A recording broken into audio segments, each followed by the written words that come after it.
Media के माध्यम से क्या किया जा सकता है भारत को एक सुपर पावर की दिशा में ले जाने के लिए।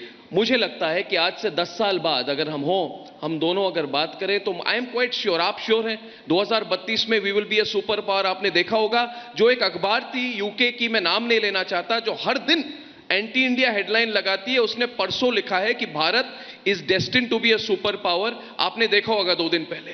तो ये एक्नॉलेजमेंट हो चुकी है 2032 में अगर ये सम्मेलन हो, we will be citizens of a super power.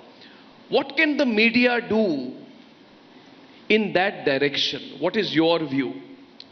देखिए, उत्तर प्रदेश में एक घटना हुई जहां पे बलात्कार हुआ, हत्या हुई। कुछ राजनीतिक दलों ने हाथरस में जाकर डेरा जमा लिया, तब वो जाति पर चले गए। अब एक रीसेंट घटना हुई, वहां वो धर्म पे चले गए। तो जब देश के अंदर ये खेल बंद नहीं होगा, किसी की बच्ची के साथ दुष्कर्म हुआ, उसकी हत्या हुई, उसको एक बेटी के रूप में देखना चाहिए जिसके साथ अन्याय हुआ। उसके न्याय के लिए खड़े होंगे। जब जाति धर्म संप्रदाय से ऊपर उठकर सोचेंगे तो सशक्त भारत का निर्माण भी करेंगे, बेटियों को न्याय दिलाने का काम भी करेंगे।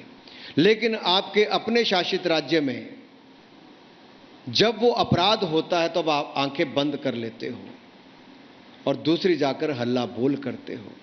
तो क्या एक बेटी जो एक राज्य में है उसका अधिकार दूसरी बेटी से अलग है? इन बातों से जब हम बाहर नहीं आएंगे तब कैसे नए भारत का निर्माण कर पाएंगे? और जहां तक मीडिया का सवाल है, मैं कहना चाहता हूं, जजमेंट आने से पहले मीडिया ही अपनी जजमेंट ना दे दे तो वो भी बड़ा संकट होता है। दूसरा यह है कि जो अच्छे काम हुए हैं उसको बताना बहुत आवश्यक है। अर्नब जी, भारत की इतनी उपलब्धियां हैं, लेकिन वो जो गुड न्यूज़ वाला फैक्टर है वो शायद कहीं ना कहीं कम है।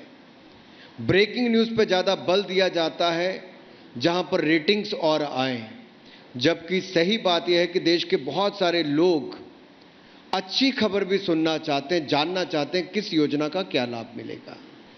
मुझे लगता है भारत की उपलब्धियां बहुत हैं। COP 21 से लेकर COP 26 तक देखें, भारत ने नेतृत्व दिया है। इंटरनेशनल सोलर अलायंस देखें तो भारत ने नेतृत्व दिया है। बहुत बड़े बड़े देश क्योटो प्रोटोकॉल को तो पूरा नहीं कर पाए, भारत ने COP 21 से 26 तक एनवायरनमेंट के क्षेत्र में दिया। पीएम मोदी ने जब लाइफ पर बात कही तो भविष्य का भारत कैसा हो, 2070 में कार्बन न्यूट्रल कैसे हम लोग हों, उस दिशा में भारत ने कदम उठाया है। हमने जो टारगेट रखे उसको समय से पहले पूरा करना शुरू किया है।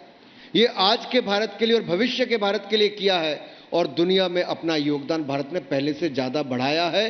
और इसीलिए आज भारत के प्रधानमंत्री दुनिया के सर्वाधिक लोकप्रिय नेता के रूप में नरेंद्र मोदी जी चुने जाते हैं। एक बार नहीं, बार बार चुने जाते हैं। यह नए भारत की तस्वीर है। बहुत। और एक आखिर में मैं कहना चाहूंगा आपको भी और जितने हमारे दर्शक हैं जो हमारे साथ अभी इस वक्त इस हॉल में हैं और जो देख रहे हैं, कि हमने भी अनुराग जी प्रण ली हुई है